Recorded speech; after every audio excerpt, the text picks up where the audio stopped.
And I waited. And at 2:00, a young man came down, young white guy came down, and he looked at me. I'm standing in front of the building. And he walked to the corner, and he turned around and looked at me. Came back up, and he walked up to me, and he said, "Excuse me, sir. Have you been here long?" I said, "About 10 minutes.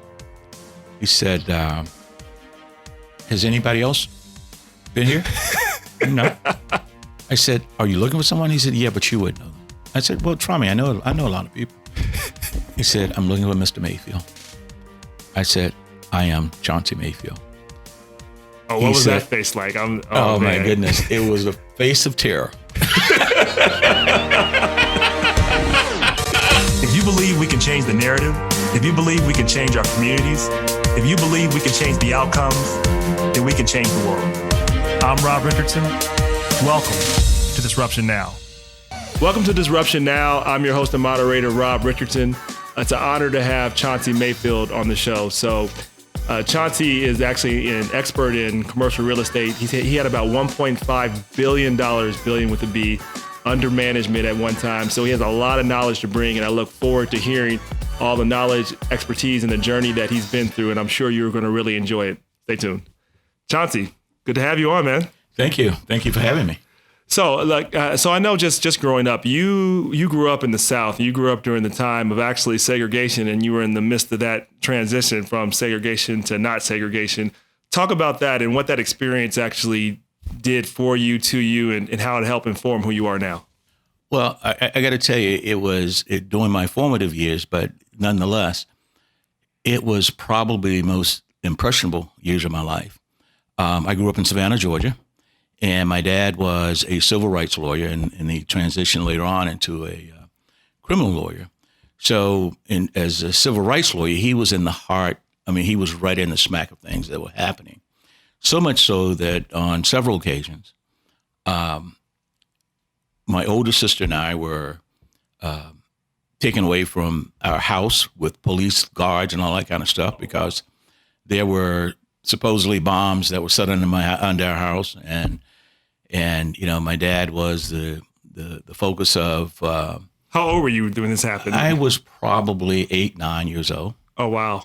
And so, having seen how my dad stood up, and having seen how he literally made his career in representing civil rights demonstrators. Right. And, you know, I grew up with a guy by the name of Jose Williams being, you know, a fixture in our house. Well, who was Jose Williams, people that don't know? Jose Williams was Dr. King's right-hand guy. He was literally on the balcony of the Lorraine Hotel when Dr. King was assassinated. Wow. And Jose started his civil rights career in Savannah, Georgia. And he and my dad were very close. In fact, he convinced my dad to represent the civil rights demonstrators, which was not necessarily a popular thing to do back then. Oh, I'm sure it wasn't. And to the extent that my dad worked for a more conservative, older African-American lawyer. And the guy simply told him, if you want to get involved with that civil rights stuff, you got to leave here. Wow, really? And he left, and he started his own practice. My mother was his secretary. Wow. And, you know, she would leave and pick up my sister and I from school every day, and we played in the conference room. So wow. we had a bird's eye view of what was happening. I imagine what that would do when you think about, you see your father have that courage, because it's not easy. I mean, it's not easy now to get up and leave an established business or occupation. I can't imagine we're talking whatever in the 50s or the 60s where you're doing it and you're saying you're going to get up and leave and find your own way. I imagine that informed you when you became an entrepreneur, no? Oh, without a doubt, because I saw the civil rights, I saw demonstrations, saw protests. I walked in two of the marches that were characterized as the Poor People's March. Yes. Savannah and in Charleston. My dad led the one in Savannah and then the one in Charleston, South Carolina. But more importantly, what I saw a guy, my dad, that was unapologetically black. Yep. And in the thing that he taught my sisters and my brother and I was that it doesn't matter. You know, we can get all the laws changed, but at the end of the day, you've got to be excellent at what you do. Amen. That's the only thing that's going to keep you there. What about my parents said you got to work twice as hard to get half as much? Absolutely. Yep. Absolutely. And the thing that I think is most important, and unfortunately we don't see a lot of it today, is that some African Americans are apologetic for being African American. Yeah, a lot of us are. Exactly. We got to apologize for being black, or absolutely saying we're black, or being proud of being black, as if there's something wrong with that. Yeah. You know, I look at it, and I'm sure that you've seen it. I want to talk about your experiences, particularly. I know you dealt with some made men, and I've seen, I won't say that they're made men, I guess, but the people I've dealt with, but I've dealt with people who I know in the union industry, right? Sure. Like, I don't know if they're made men. Some of them might be, and they didn't tell me, who knows? But I noticed that, you know, the Italians that are in the union, they're proud to be Italian. Nobody puts their head down and says, well, I don't want to offend people by saying I'm Italian. And the Irish go on, they say they're proud to be Irish. And then, by the way, I see nothing wrong with that. That's right. I agree. And there's nothing wrong with us saying we are proud to be African American. Absolutely. Yeah. And so I'm curious to see what you've learned. Like, so you learned that from your father. Yes. And was there any of that taught when I know you dealt with some of these, some guys who were in the mob. Mm-hmm. Did you learn anything from them along those lines, or any other things that you could just kind of think about from those experiences that you had and just sitting in the room? Well, I tell you that once again, after the civil rights movement, or the more active demonstrations where students were getting arrested, my dad transitioned his law practice into doing criminal law, and he represented some major criminals. And what was always striking to me about them is they were as professional about what they did as any doctor, lawyer, or dentist I ever ran across. Wow. Yep. And they approached their profession with seriousness, and, you know, that was their job, whatever it was. You know, you didn't have to agree with it, but it was striking to me that they had you know, when my dad talked about excellent, these guys were, and women were excellent at what they did. Okay, it was illegal, but that was very telling to me. And, you know, while I grew up in Savannah, I went to undergrad in Tuskegee, Alabama, and my first job out of undergrad. And Tuskegee is a historically black college. I want to definitely talk about your experience at a historically black college and how that shaped you too. Oh, absolutely. But go ahead. You know, my first job was in Boston. And, you know, I've always had a passion for real estate. I didn't have any money when I came out of college. And I would, you know, scramble around and try and find deals that I thought I could put together. And a lot of them failed. And the first deal I did was a guy I played softball with. And he owned an investment firm. And he asked me, he said, Chauncey, what's your dream for your life? I said, I want to get into the real estate business. At the time, I was doing manufacturing at Polaroid. And about 3 months later, he called me. He said, I got a house I want you to buy, a 3-flat. And I said, that's great. I don't have any money. He said, don't worry about it. I got an investor for you. And I'm thinking, I got a house, I got an investor. What's the problem? Yeah. What's the catch here? What's the catch here? And I went to buy that house, and I called a guy that was going to do an inspection for me. And this is very interesting to me. He said, who are you buying the house from? I told him. He said, what ethnicity are they? I said, I don't know. I said, I grew up in Savannah. People were either black or white. Right. He said, that's not the way it's done in Boston. You need to learn who you're doing business with, whether they're Irish or Italian or Jewish. You need to figure that out. And I said, why is that important? Because he said it will dictate how you do business with them and how they will do business with you.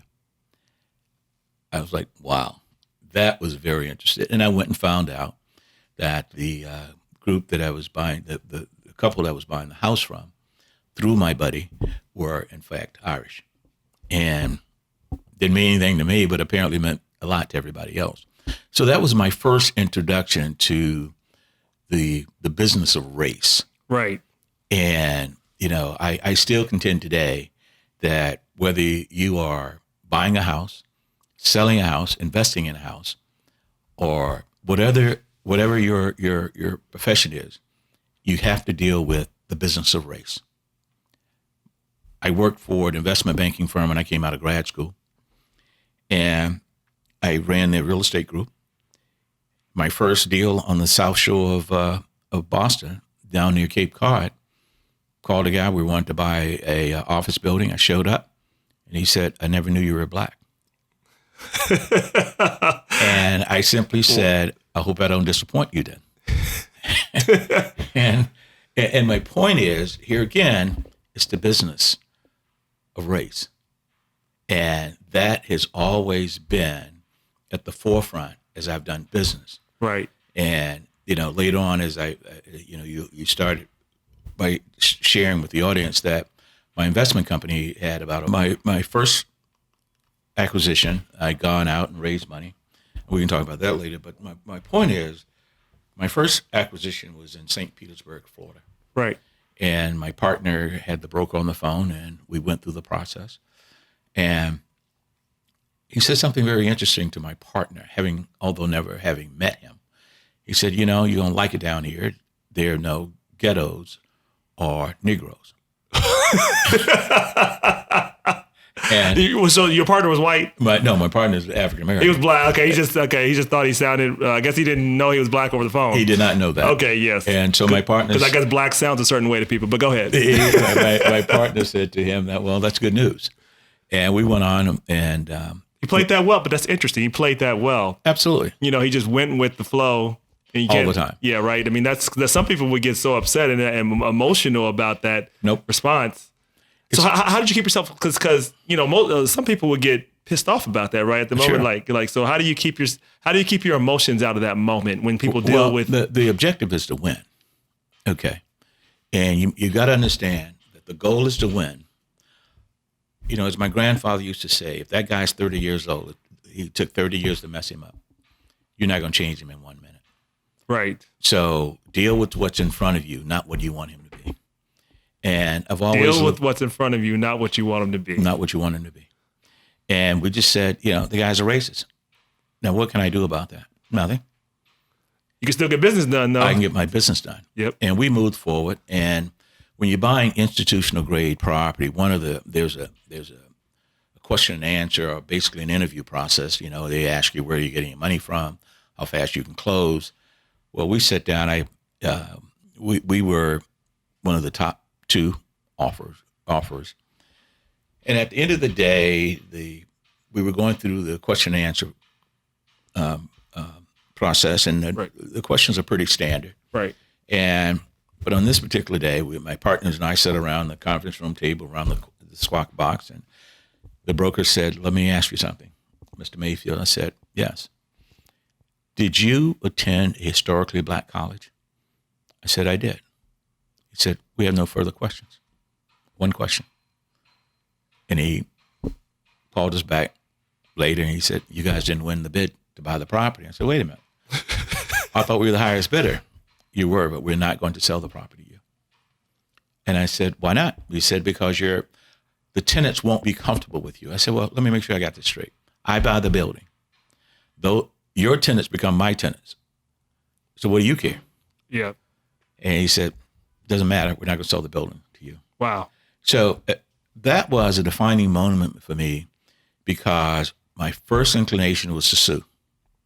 That would have been mine too, but I'm a lawyer. But go ahead. Right. And I sat around the table and talked to my partners. 2 of my partners black, 1 Puerto Rican, 1 white. And I said, we can spend a lot of money on a lawsuit, or we can rethink our strategy and talk about winning all the time. The very next project that came on the radar screen for us was in Charlotte, North Carolina. My partner had identified an office building we should buy. And he said, "We should go after this property." I said, "Do you remember Florida?" And he said, "Yeah." I said, "How far do you think Florida is from North Carolina?" I said, "Your problem is you grew up in the Midwest. You grew up in Detroit." I said, "I grew up in the South. And today I don't know if we're dealing with the new South or the old South, but I know that we've got to be very careful about how we approach the deal. And here's what we did. We decided we were going to go after the property, but we were not going to show up when they have walkthroughs or tours. We were not going to identify ourselves in a walkthrough or tour. We would go there as a potential tenant and ask all the requisite questions that we would ask if we were going to buy the building. And then we owned a separate company, and we would talk to the management about that separate company. We would never name my company, my investment company. And when the time came to bid, we bid under the name of the investment company. And wow. we were in the final two. And I said, okay, here we go again. We're down to the finals. The broker called and said, all right, we want to do the interview. And we said, let's do the interview. And the broker said, we want to know who you have bought a similar building from in Charlotte. Okay. We're like, okay, that's the home cooking question. Right, yeah. And we concluded that it wasn't my thought, it was my general counsel's thought, that she immediately piped up and said, first of all, we don't disclose who we sell or buy from or sell to. I'm like, oh man, that's brilliant, because we don't have to disclose it now, because we've not done any business with anybody in Charlotte. Right. And they said, well, do you have any references in Charlotte? And we said we do. Our banker, African-American, was with Wachovia Bank in Charlotte, North Carolina. And we said, here's the name of our banker. We called him up, told him the guy was going to call him. And he laid it on, and we bought the building. But here's what we did. We did this for 2 years. We never showed up to show we owned the building. Wow. Never did, for 2 years. So people didn't. So it sounds like you were playing the game, being really stealth about it. So people didn't need to know you're black, because technically it shouldn't even matter. But we know it shouldn't matter, but we know that it does matter. Yeah, exactly. And if that was going to be the game, we can either choose not to play or to play. And be sit out, have no chips, have no ability to be on the court. That's right. Exactly right. So we decided we were going to play. 2 years. I took my daughter to Spelman for when she started college. And I woke up one morning and I said, it's time for them to know who the owner is. And I was sitting in Atlanta, and I called up my partner and said, call them over. How much did you have under assets at this time? We had about $250 million. Okay. And I called up my partner. You were big enough where it didn't matter. Well, 250 in the institutional private equity business is not a big number. 250 million is not a big number. It's not a big number. Oh wow! I'm dealing in the wrong number. I'm in the wrong business, man. All right, go ahead. So yes, it did matter. I called my partner and said, call him and tell him I'm coming. I meet him in front of the building at the management company, which we kept in place. They were part owners with another group that sold us the building, but they didn't know who they were selling it to. I showed up at 10 minutes to 2. I stood in front of the building, and this is August. I had on my best suit, my best tie, my best shirt, and it was sweltering hot, very humid. And I stood out in front of that building, and I waited. And at 2:00, a young man came down, young white guy came down, and he looked at me. I'm standing in front of the building, and he walked to the corner, and he turned around and looked at me, came back up, and he walked up to me, and he said, excuse me, sir, have you been here long? I said, about 10 minutes. He said, has anybody else been here? No. I said, are you looking for someone? He said, yeah, but you wouldn't know them. I said, well, try me. I know a lot of people. He said, I'm looking for Mr. Mayfield. I said, I am Chauncey Mayfield. Oh, what was that face like? Oh my goodness. It was a face of terror.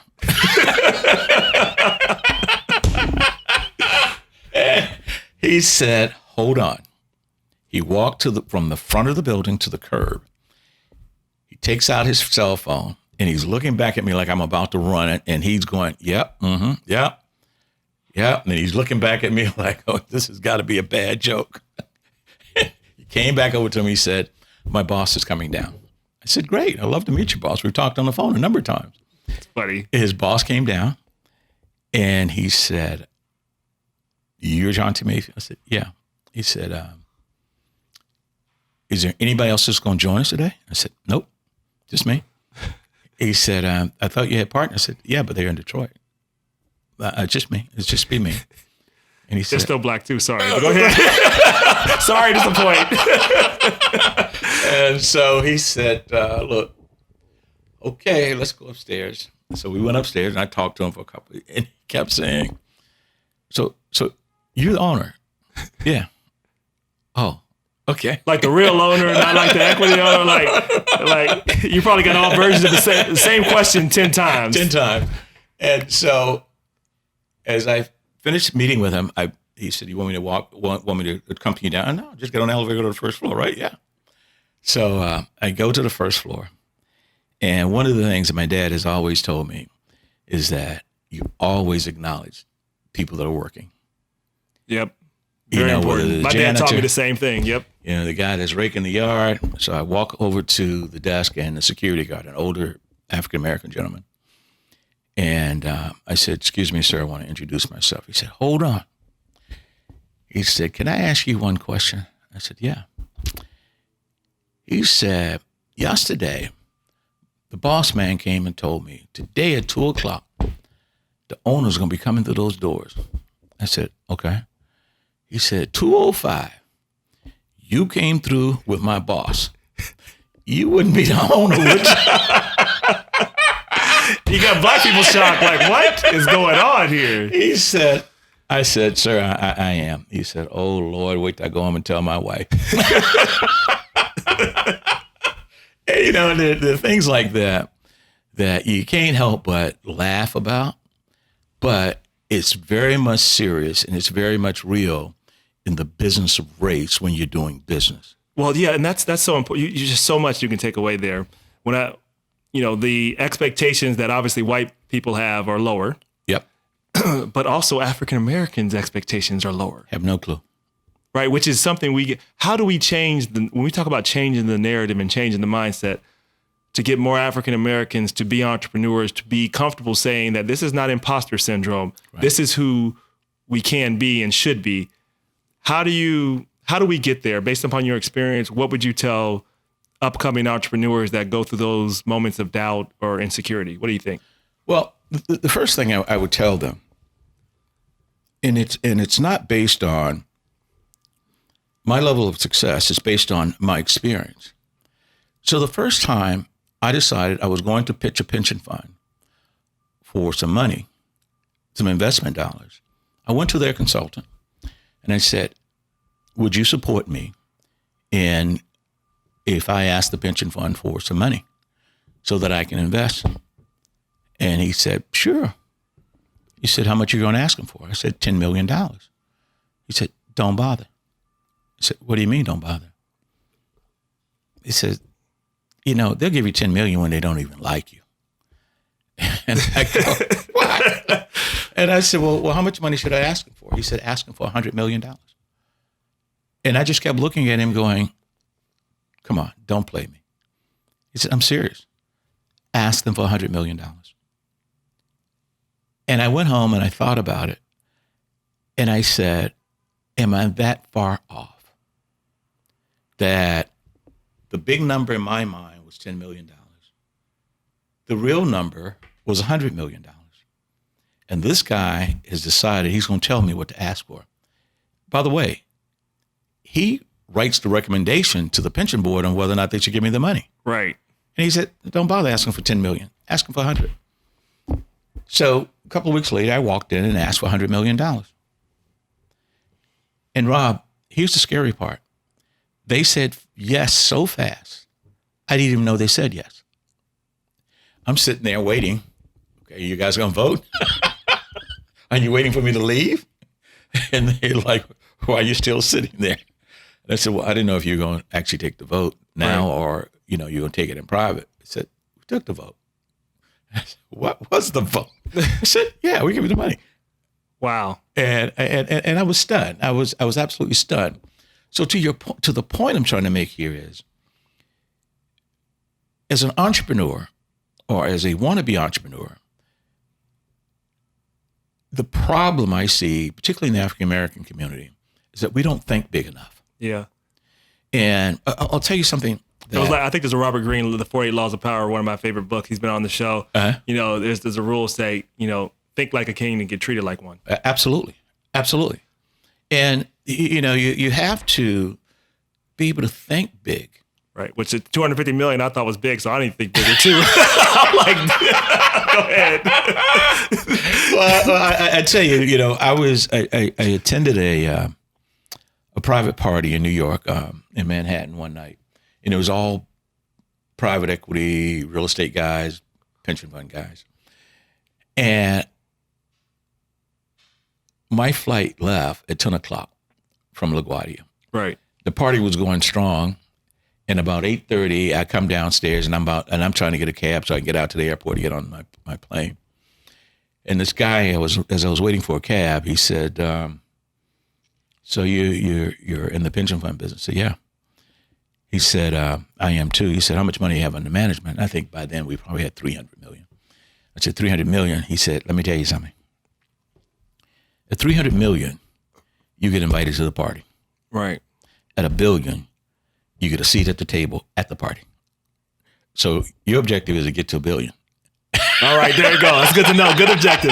Get to $1 billion. That's a good objective. All right, there you go. No, he said, that's the first thing you need to understand. The second thing you need to understand, when you get to $1 billion, you won't be running for that plane. That plane will be waiting for you.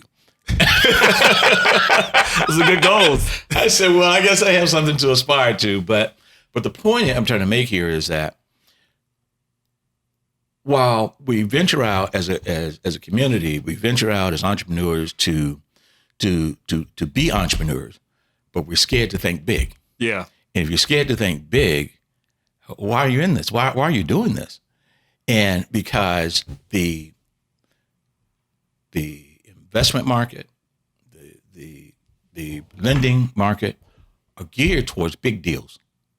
And, as when I started my real estate private equity firm, I went to New Jersey. And this is before I went back to the city of Detroit gave me my first $100 million. And I went to New Jersey and pitched the head of the pension fund there. And he said, "No, we're not interested." I said, "Okay, well, help me learn. Why aren't you interested?" He said, "You're not asking for enough money." He said, "Let me tell you something.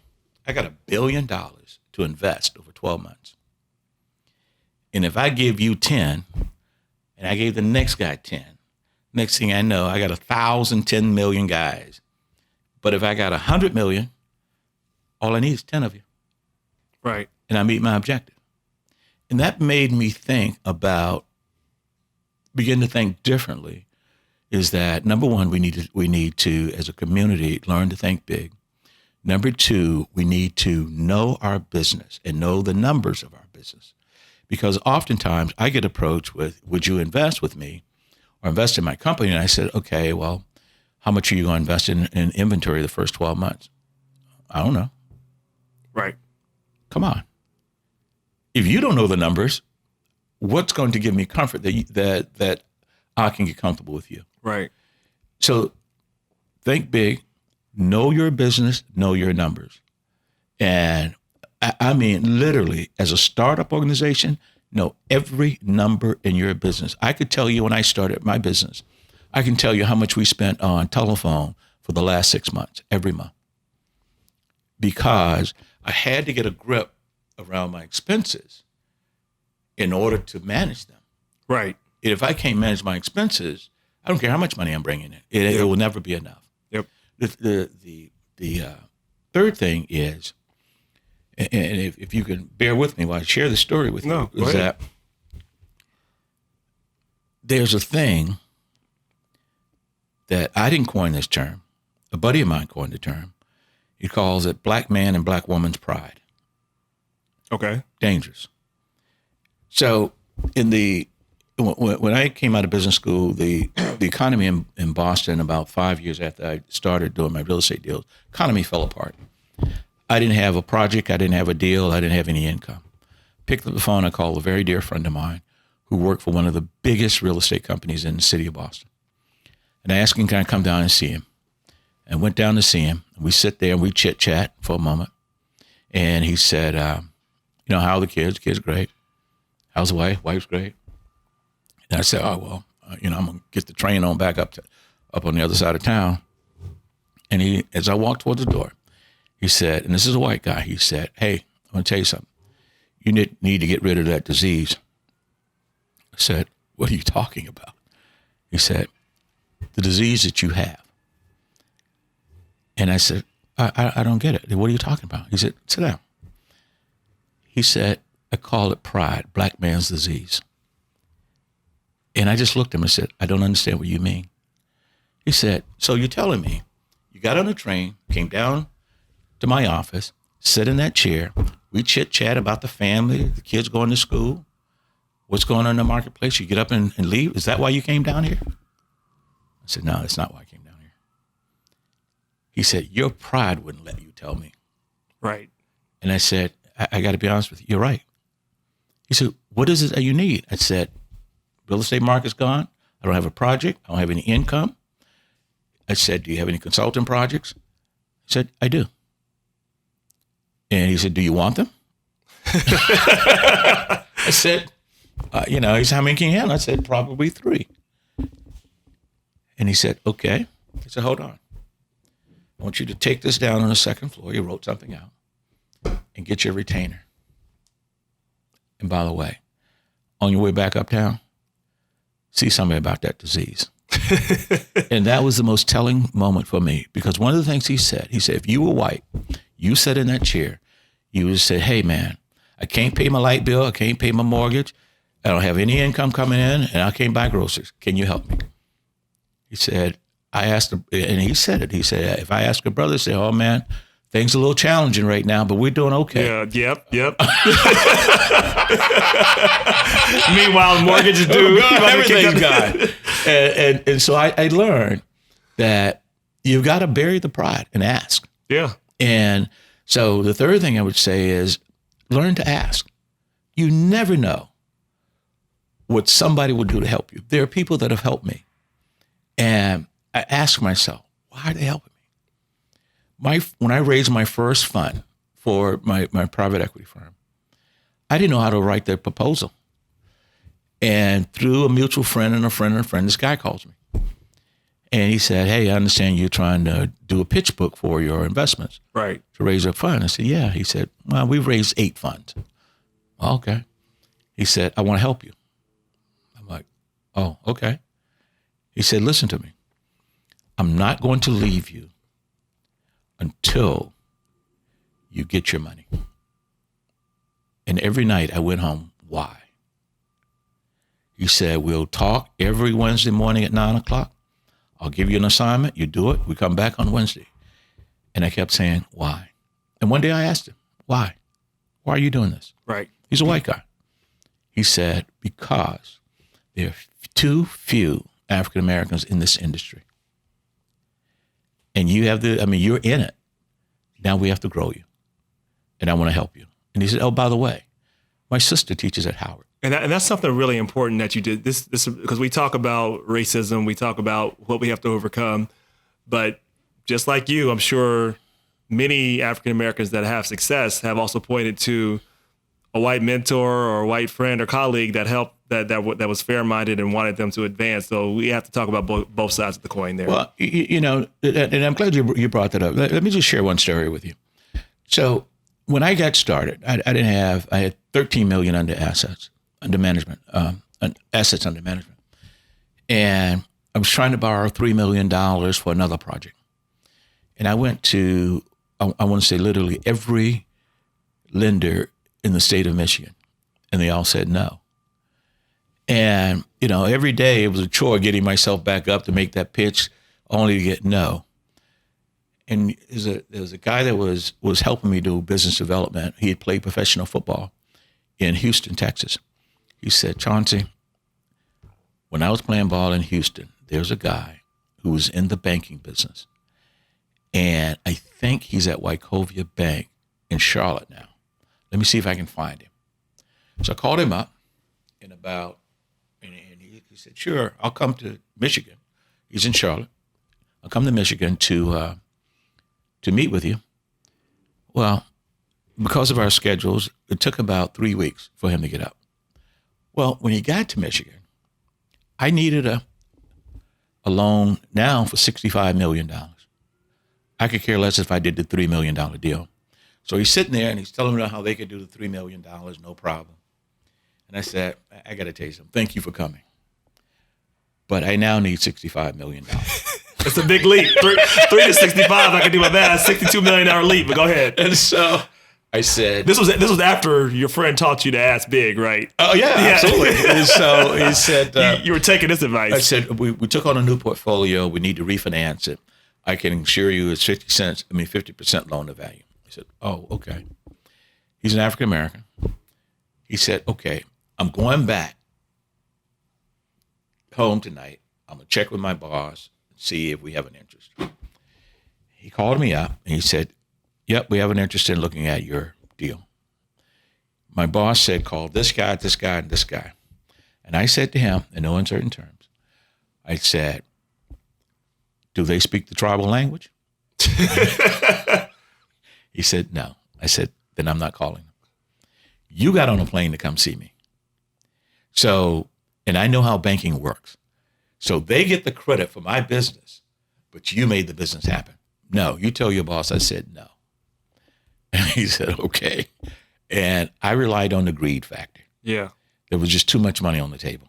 So we have to, just want to stop on that point, because I don't think a lot of Black businesses, maybe there are some more that I don't know about now, but I don't think we have that kind of collective mentality that you displayed right then. Sure. Understanding that to advance, you have to do things like that to make Absolutely. Sure, you have to understand that if you want to see others advance and have equity, you have to, when you're there at the table, you got to make sure other people can arrive at the table. Absolutely. So I'm sure you've seen that. Mm-hmm. Talk about a time maybe you've dealt with the other side. I think this might be a good time to actually talk about some of the struggles you had. Sure. Because, as we talked about, African Americans can be good to helping each other, but we can also operate as crabs in a bucket. Absolutely. So, yeah, without a doubt. And I'm sure you've had some experiences and some opportunities to learn or some failures. Talk about that and what you might have learned and how that journey has shaped you now and what you've learned from it. Let me just finish this story, because I think it's instructive about how there's also reverse racism. Okay. So my guy calls him back and he said, my boss said, I'm the guy on the deal. Oh, okay. He said, but they want to send a team up to your shop and go through your financials and your controls and all that kind of good stuff. And by the way, the guy leading the team is head of credit for all of Wachovia. I said, am I that important? And so I said, fine. They sent up 6 people. And as the guy walked in, he introduced himself. I'm not going to mention his name, but he introduced himself. And I remember thinking to myself, we don't have a snowball chance in hell. This guy is straight out of Central Casting redneck. No way. No way. Mannerisms, the speech, all the things we were taught growing up in the South, that he's not going to give us a fair shot. And he and his team went through my financials, went through my controls with my CFO for 2 days. And on the end of the second day, we had a meeting in the conference room to talk about his findings. And I remember saying to my general counsel, I don't even know why we're having a meeting. He's not going to approve us for anything. And that guy sat down at the table and he said, look, we went through all your books. We went through your financials. And we want to tell you we're pleased. And that was like, uh-oh. And he said, and the guy who's the banker was in the room too. He said, he looks at him and he said, we not only should do the $65 million, we should do every deal they want to do. Wow. So So your judgment was wrong this My time. judgment was wrong, and I said, Chauncey, you got some racism in you. And I looked at that guy, the most unlikely person that I'd ever thought to approve us for anything we wanted. We borrowed $300 million from Wachovia Bank based on that conversation. So my point is this, is that understand the business of race when you do business, but don't go in with preconceived notions about what it is. Right. You know, even if they are racist, turn that into, don't get taken in by the bait that baits you into being angry and losing your focus of what you're trying to accomplish. Yep. That's the most important thing. Well, be productively paranoid. Be productively paranoid. Be productive, right? Right. Because if you're paranoid, it just paralyzes you through fear, through ignorance. You can't get anything accomplished. But if you're naive, you also won't get anything accomplished. Yes. No. We know that that racism exists, and we know that there's the business of racism, and the business of racism is present in every business that you do, whether you realize it or not. You know, I have the fortune of being named Chauncey Mayfield, so they don't know what I am until I show up. That's the same thing with Rob Richardson. Right. Yeah. That's a pretty, And so I show up and you go, I'll tell you this one story, and then I'm going to answer your other question. And here again, I learned this from my dad, is that in the early 60s, he transitioned into a criminal lawyer, and he was a hell of a criminal lawyer. And this woman came to his office one day, and her son had been locked up, and they're originally from Tennessee, and now they're in Savannah, Georgia. And the son says to the mother, "This guy right here is a great criminal lawyer. Go get him." And she came down and she met with my dad, and she comes in, and my dad is, old Southern gentleman. Yes, ma'am. No, ma'am. And she starts to cry. And he said, "Ma'am, I understand, the matter that you may be talking to me about is stressful, but believe me, we can help you." And she said, "No, you don't understand." And he said, "Sure, I understand." She said, "My son sent me here to get you." I said, "Okay." My dad said, "Okay." And she said, "He doesn't like black people." It's going to be a problem. And this guy was in serious trouble. And so he said, "It's not a problem. I have a partner. He's in the other office. Yeah. He's white. I'm happy to introduce." She said, No. He sent me to get you." He likes freedom more. He decided. She said, "I got to go back and tell him." She said, "Okay, that's fine. Go back and tell him." And she went back and told him, and he was like you said, he likes freedom.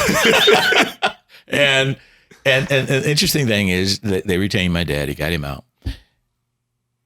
That guy and my dad became the best of friends. Wow.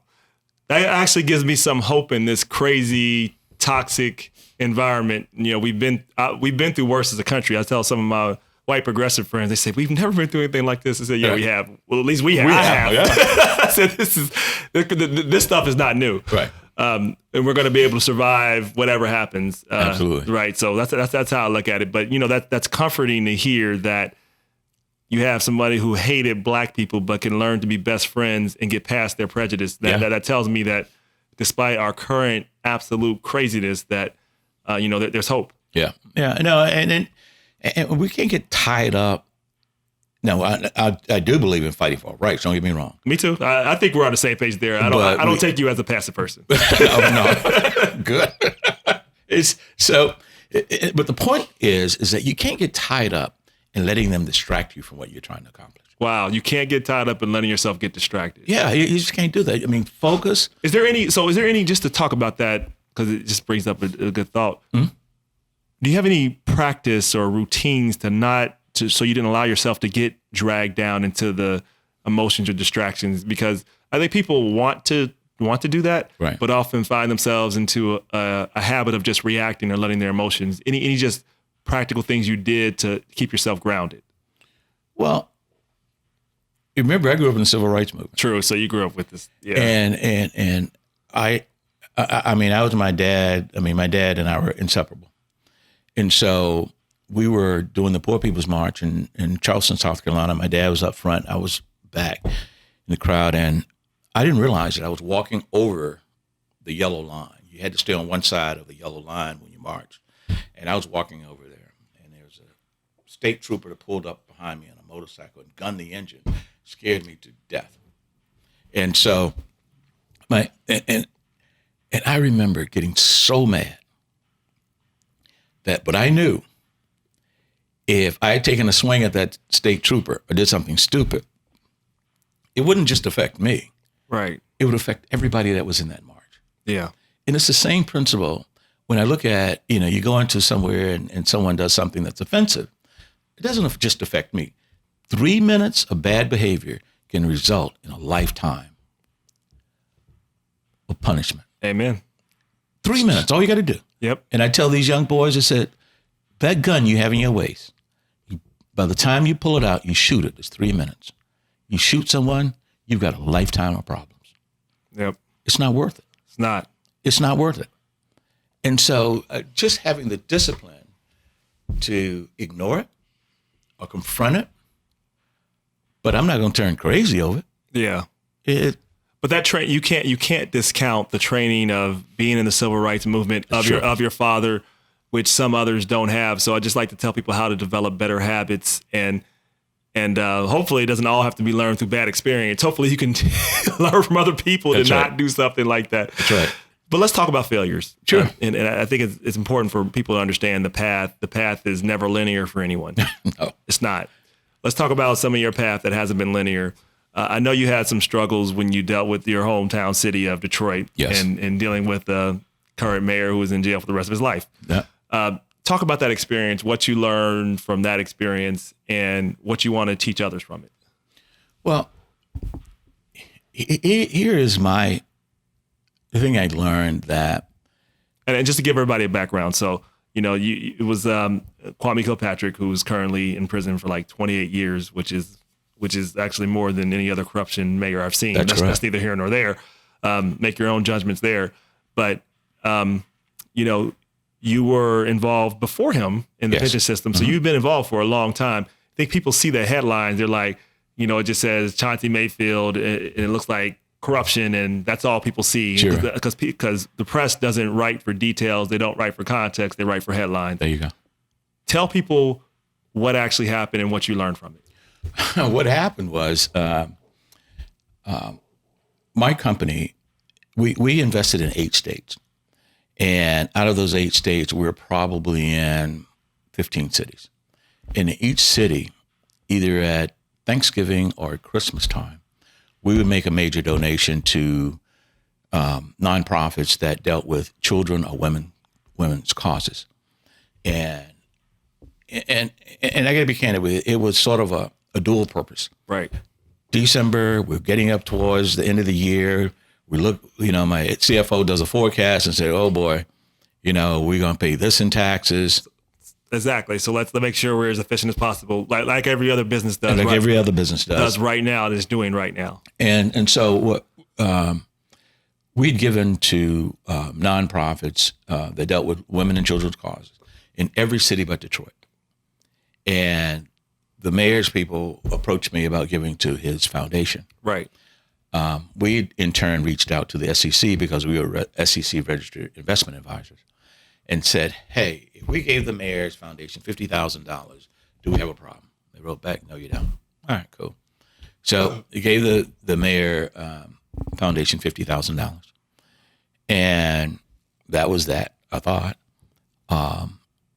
And in July, I forget which year, I was out in California taking my daughter to camp. And I get a call from my assistant, and she said, hey, the FBI just left from here. Wow. And I said, oh, really? She said, they want to talk to you. And I said, about what? She said, they wouldn't tell me. That's never a good sign. No, that's not a good sign. So she said, here's the telephone number of the guy that was doing all the talking. I said, all right, I'll call him. Oh, which before you get there, let me just tell you what I learned in my criminal defense class, criminal procedure. Something is the only thing I remember taking away. he would just say, boys and girls, what is the lesson? Never, ever, ever, ever, ever, under any circumstance, talk to the feds. Finish. I should have sought your advice. Yes. And I called them up, and they said, hey, look, they were very casual. The guy I talked to was very casual. He said, hey, next time you're in town, come by and see us. Sure. And I remember thinking, we just want to talk. What if I never go back to town? What if I never go back to Detroit? And I did, and I went up to see him, and they said, look, let me ask you something. You gave Kwame Kilpatrick's foundation $50,000. I said, that's true. And they said, how did he go about extorting it out of you? I said, what are you talking about? He didn't extort it from me. And he said, well, we think he did. That's great, but I know what happened. And I said, understand something. When Kwame Kilpatrick ran for the second term, I supported his opponent. His opponent's daughter worked for me. And I publicly said Kwame Kilpatrick was a juvenile delinquent. So there's no love between us, but there's no reason for me to lie on him either. And I said, okay. I left. Didn't have a lawyer, just walked in and talked to him. Yep. Which I would never advise you to do ever. No, you're right. Mistake number one. Yeah. And then the second time they called me, went back down again. And they said, all right, we want to talk about. Without a lawyer again? Yeah. This extortion. That was that black man pride, too. Go ahead. It definitely was. So, and I said, I haven't done anything wrong. So I went down again, same question. I said, hey, I told you. There was no extortion. I gave him $50,000. And I said, okay. 2 months later, call me again. True to form. I showed up again. Yep. And they said, you need to start telling the truth. I am telling the truth. I don't think so. And that's the first time it hit me. I said, uh-oh. Yep. We got a problem. Hey, when they get a narrative made up, it's made up. It's made up, and they won't change from it. And so what happened was... and they got enough resources to wear you out. Oh, yes, they do. What happened was, after that point, they called... I hired a firm out of Washington. I hired a local firm. And I hired... Scott Bowden, right? I hired Scott Bowden, who was also a friend of mine. Yep. And he's in the right fraternity, right? With Kappa Alpha. Just so you know. I know. When I first he's an Omega. I'm not going to hold it against you. When I first met Scott, he told me that all his criminal clients were Qs.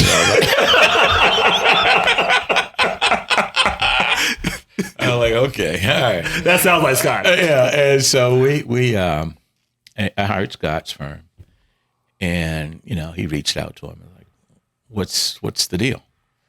Well, we think he bribed. He bribed the mayor.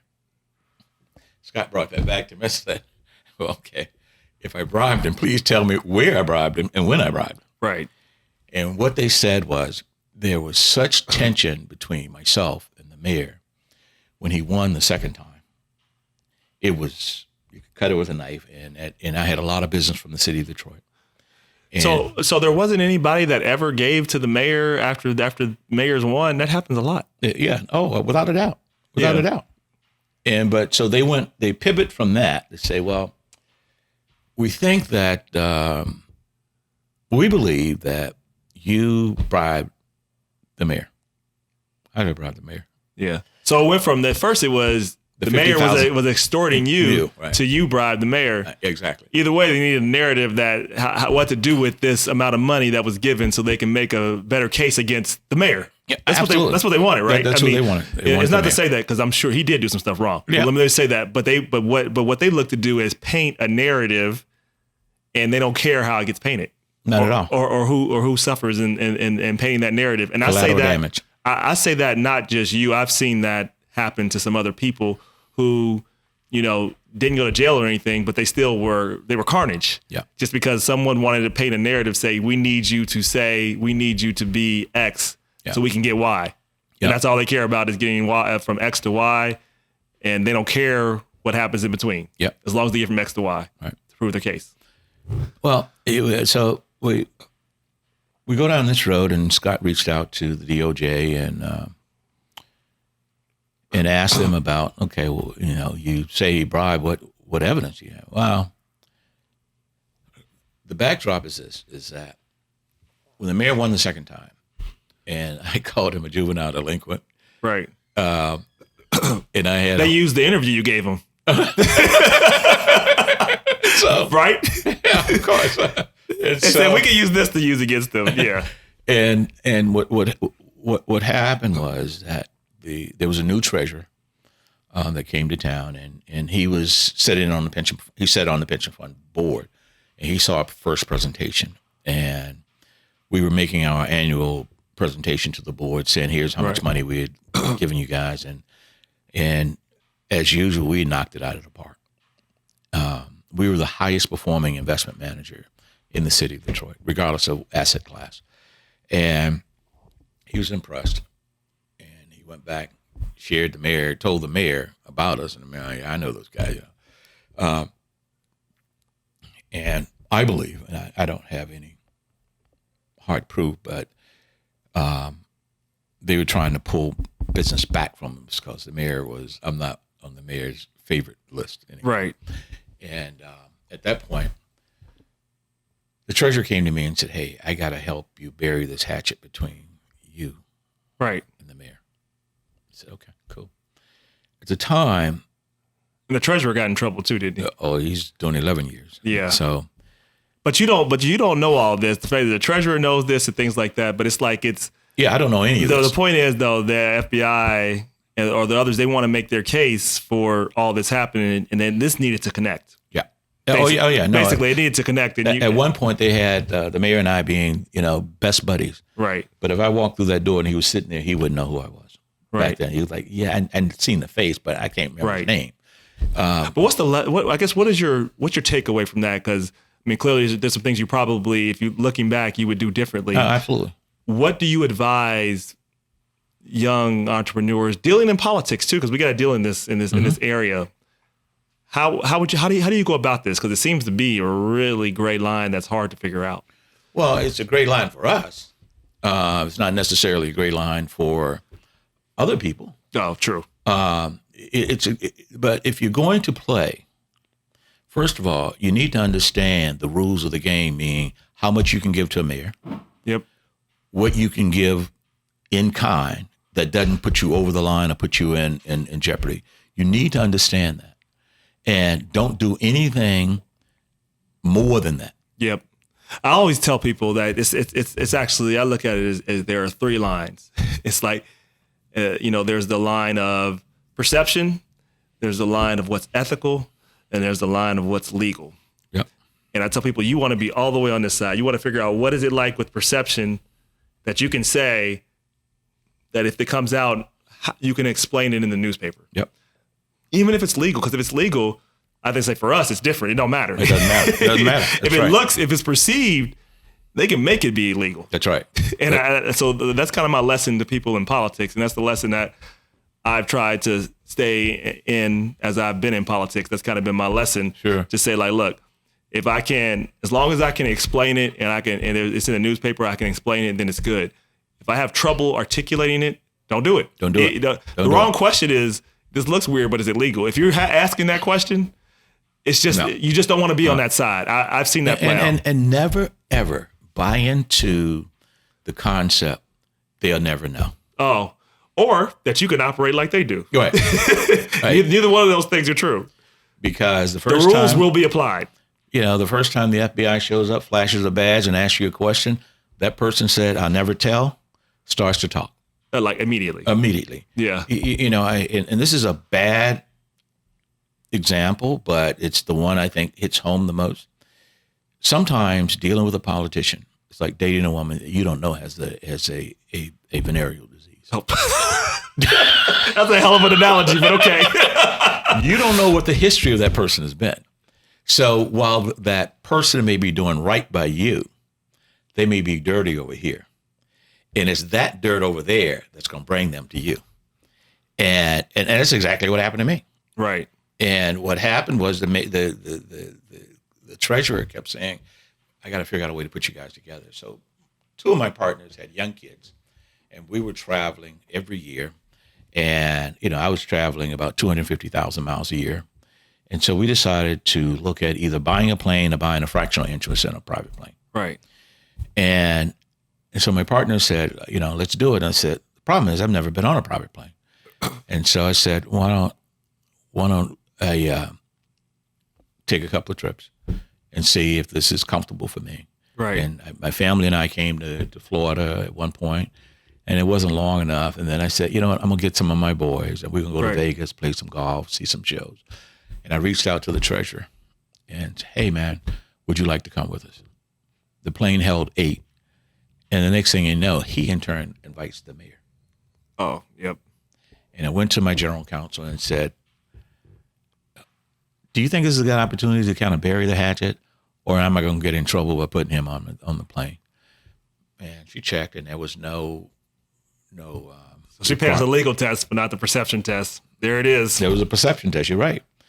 And I put him on the plane, and we went out to Vegas. So when I invited him, he's got to come with his security guard. He got to come with his aide. He got to come with this guy. You got an entourage. By the way, I have a quick story for him for meeting him. I met him for the first time. I'll tell you in a second. Yeah. And so we flew to Vegas and we came back. And so it was nothing. I said, hey, guys, I'll pay for the plane. You pay for your own hotel and all that kind of good stuff. And all that came back to bite you. Yes. I saw that in the paper. And they did. And they said that was part of what you did to bribe him. My quick story on him that I want to close. I met him, and I guess it was his secretary, during the presidential debate, the 2008 in South Carolina. I happened to be there. Mm-hmm. And I didn't know that was his secretary. and I didn't do any. And they didn't do anything overt. Right. But they came across as I thought they were a couple. Mm-hmm. And so I didn't say anything offensive. I just said, "Oh yeah," and I saw her, and I said, "Oh, it was great meeting you and your husband." And she was snapped like, "Whoa, we are not together. That is not my husband. I'm just his assistant." I said, "Okay, it's okay. I was just saying." But you hit a nerve. Yeah. The very next day, that story launched. Really? About those two. And, the rest is history, which is that led to everything coming down. And the House of Cards fell on itself. And that's right. You can, for those who don't know the rest, Kwame Kilpatrick, you can Google it. You'll find everything you need to know. That's right. Final question here. Final couple questions, actually. Legacy questions I'd like to ask. So you have a committee of 3, living or dead. They can even be make-believe characters, whatever. There are people that are advising you for life, for business. Who are those 3 people and why? My dad. Okay. And, my dad was one of the most honest, direct people I've ever met in my life. He would just tell you the honest to God truth. Right. And it would be painful. Truth is often painful. And, but he would tell you. He wounded you with the truth. He sure did. And the second person is a guy by the name of Jonathan Peck. Okay. John is a white guy. Okay. And I met him in the YMCA one day, and he needed a ride home, and he was a loud, boisterous guy. And he said, I'm looking for a ride home, and here's where I live. And this is in Boston. Right. And I said, I'll give you a ride home. He said, you don't live in my community. I said, yes, I do. And he said, no, you don't. I said, hey, look, dude, you don't have to take the ride home, but that's where I'm going.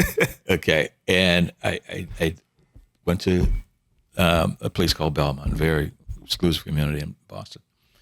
And he said, where do you live? I said, it doesn't matter. I'm taking you home. You're not taking me home. And I told him, dropped him off his home. One of the things I did at the YMCA every day was to jog, and John jogged as well. That Saturday, unannounced, he came and knocked on my door, 7:00 in the morning. Right. And I came downstairs, and I'm looking at him. I said, what are you doing here? He said, you want to jog? And I said, you don't want to jog. You want to see if I live here. And he said, well, yeah, some of that too. And from that day forward, he became one of my closest friends. Right.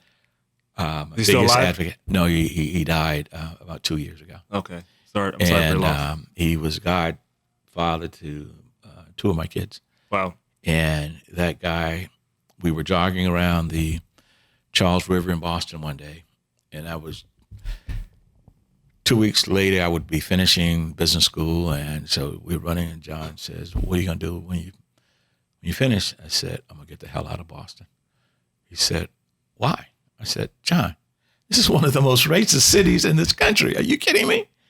He said, "No, it's not." I said, "You've never been black." He said, "If you believe that, I'm going to introduce you to all of my friends in Boston, and you tell me if they're racist. Fine, let's do it." And he did. And here's what I concluded. I don't think they're racist. I think they didn't even know how to make the connection. Which is problem with racism. Yeah. Right? I mean, people don't understand their own bias. They don't. They don't even know how to make the connection. And I said, "John, these people don't even know how to get in touch with people like me." And some of those people are still friends today. Yeah, that's awesome. And so John would be one. The other one is a little old lady by the name of Mabel Bryson. And we call her Mama May, and she's my grandmother.